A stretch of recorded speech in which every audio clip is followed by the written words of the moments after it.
दिनांक 19 जुलाई 2024 दिन शुक्रवार, समय लगभग सुबह के 9 से 10 बजे।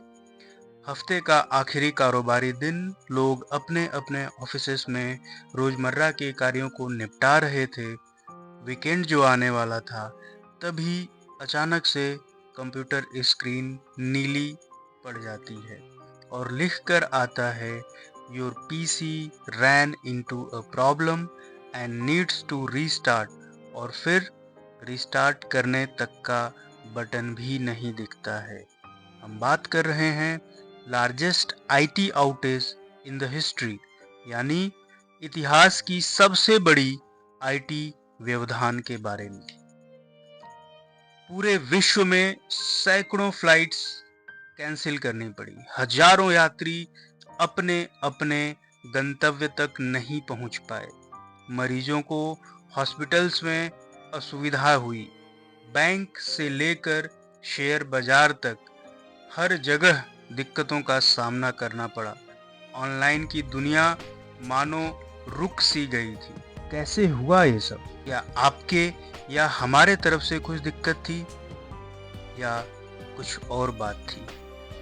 आइए एक एक पहलू को आराम से समझते हैं। नमस्कार, मैं हूं आपका दोस्त विनय तिवारी और स्वागत करता हूं आपके अपने YouTube चैनल फ्रेशर टॉक पे।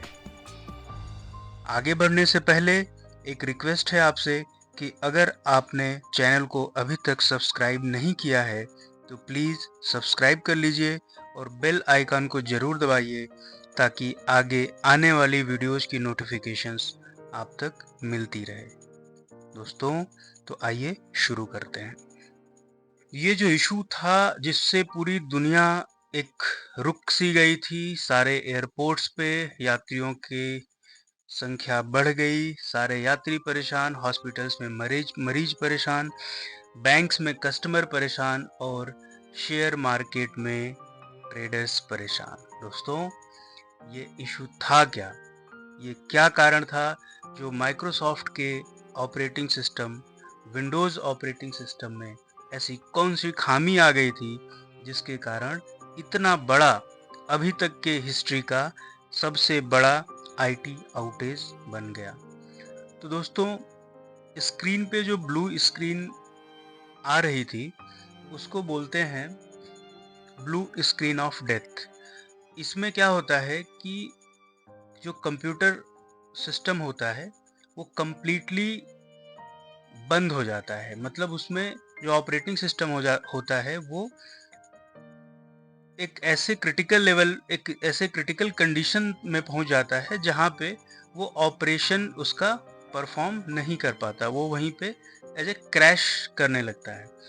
तो दोस्तों, इस पोजीशन में आने के बाद आप जो है कंप्यूटर को ना तो अप कर सकते हैं ना तो रिबूट कर सकते हैं।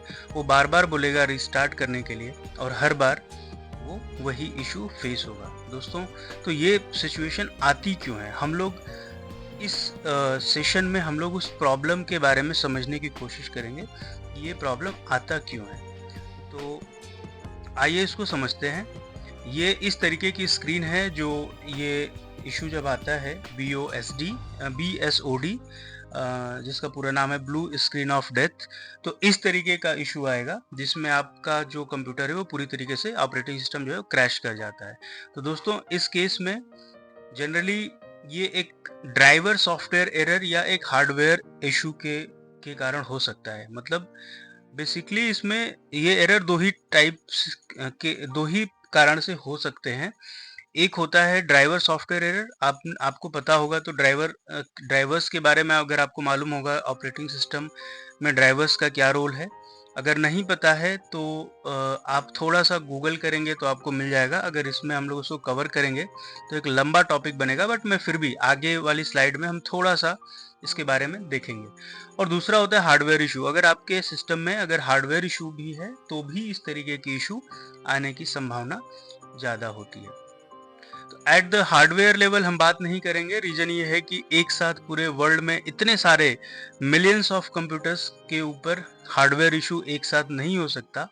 तो इस घटना के परिप्रेक्ष्य में अगर हम बात करें, इस घटना के संदर्भ में अगर हम बात करें तो यहाँ पे सॉफ्टवेयर इशू था, और वो क्या इशू था उसके बारे में बात करते हैं। At the software level it would likely B software drivers for hardware devices, जो कि जब भी हम कोई हार्डवेयर डिवाइसेस यूज करते हैं तो उस हार्डवेयर डिवाइस के लिए एक ऐसा सॉफ्टवेयर होता है जो कम्युनिकेशन का काम करता है या उस हार्डवेयर को इनेबल करता है। अगर एक नॉर्मल भाषा में हम बात करें तो उस हार्डवेयर को काम करने के लिए इनेबल करता है, और उसको हम बोलते हैं ड्राइवर्स। तो उस ड्राइवर्स के अंदर अगर कोई इशू आता है तो वो इस तरीके की ब्लू स्क्रीन एरर जो है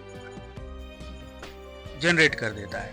तो BSOD यानी blue screen of death error is a full system failure at the Windows kernel level due to an issue with Windows drivers and or hardware। तो अगर इसकी बात करें दोस्तों तो एक इसमें एक और क्लैरिफिकेशन है, ये एक कोई ऐप का क्रैश नहीं है। जैसे अगर हम अपने सिस्टम में मान लीजिए कि हम कोई ऐप इंस्टॉल किए हुए हैं, लेट सपोज हम MS ऑफिस इंस्टॉल किए हुए हैं, या फिर नोटपैड है, कैलकुलेटर है, VLC मीडिया प्लेयर है, कुछ भी अगर हम कोई एक ऐसा एप्लीकेशन इंस्टॉल किए हुए हैं और अगर वो एप्लीकेशन क्रैश करता है तो उस एप्लीकेशन के क्रैश होने से इस तरीके का इशू नहीं आता है, क्योंकि वो एप्लीकेशन क्रैश होगा तो वो एप्लीकेशन काम नहीं करेगा, ना कि पूरा का पूरा सिस्टम ही क्रैश हो जाएगा। तो दूसरा इसमें क्या बनता है कि वो ड्राइवर का इशू हो सकता है। तो ड्राइवर के इशू में क्या होता है दोस्तों कि इसमें इस तरीके का एक डिज़ाइन होता है, जो ये मान लीजिए ये डिवाइस है। अब ये डिवाइस का है मतलब ये आपका कंप्यूटर सिस्टम मान लीजिए, है ना, या सर्वर भी तो कंप्यूटर ही होता है, एक हाई एंड कंप्यूटर्स होते हैं वो। तो ये डिवाइस है, डिवाइस में जो है ड्राइवर्स लगे हुए हैं। ड्राइवर्स का काम क्या है, ये कम्युनिकेट करता है between it establish communication between your operating system and the devices. तो ड्राइवर जो होता है ये इसका काम ये होता है, तो ये बीच का जो है एक तरीके से एक कड़ी होता है डिवाइस और ऑपरेटिंग सिस्टम के।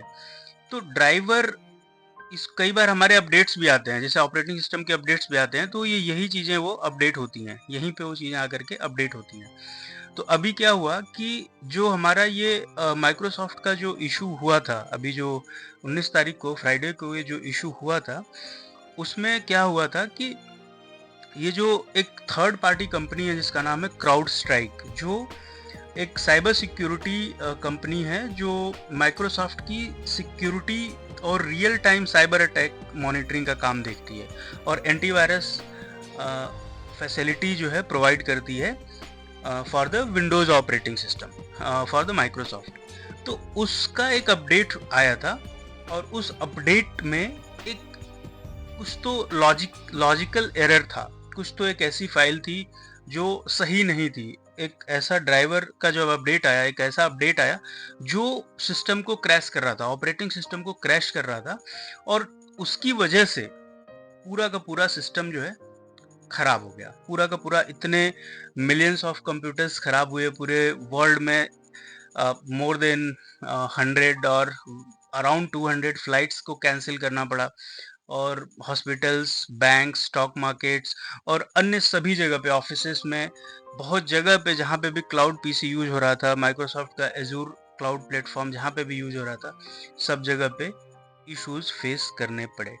तो दोस्तों वो इशू यहीं पे इसी स्टेज में जो है आप कह सकते हैं कि ये ऑपरेटिंग सिस्टम का अपडेट था, ये अपडेट ड्राइवर जो अपडेट होता है, और ये आपका डिवाइस हार्डवेयर का है। तो इसी बीच में जो है, इसी के बीच का कुछ प्रोसेस था जहाँ पे वो फेल हुआ था। तो दोस्तों आई होप कि आप यहाँ इस बात को समझ पाए होंगे कि ये जो इशू हुआ था वो क्यों होता है।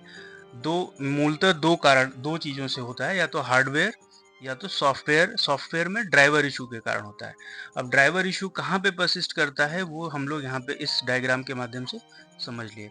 अब आगे अगर हम देखें तो इस क्राउड स्ट्राइक का जो सीईओ है जॉर्ज कर्ट्ज, अगर मैं सही प्रोनाउंस कर रहा हूँ तो इनका कर्ट्ज मैं बोल रहा हूँ इनको, तो जॉर्ज कर्ट्ज का एक ट्वीट आया था, और उन्होंने एक ब्लॉग में जो है इस पे एक क्लैरिफिकेशन दिया था कि on July 19th 2024 8049 UTC as part of ongoing operations, CrowdStrike released a sensor configuration update to Windows systems Sensor configuration updates are an ongoing part of the protection mechanisms of the Falcon platform.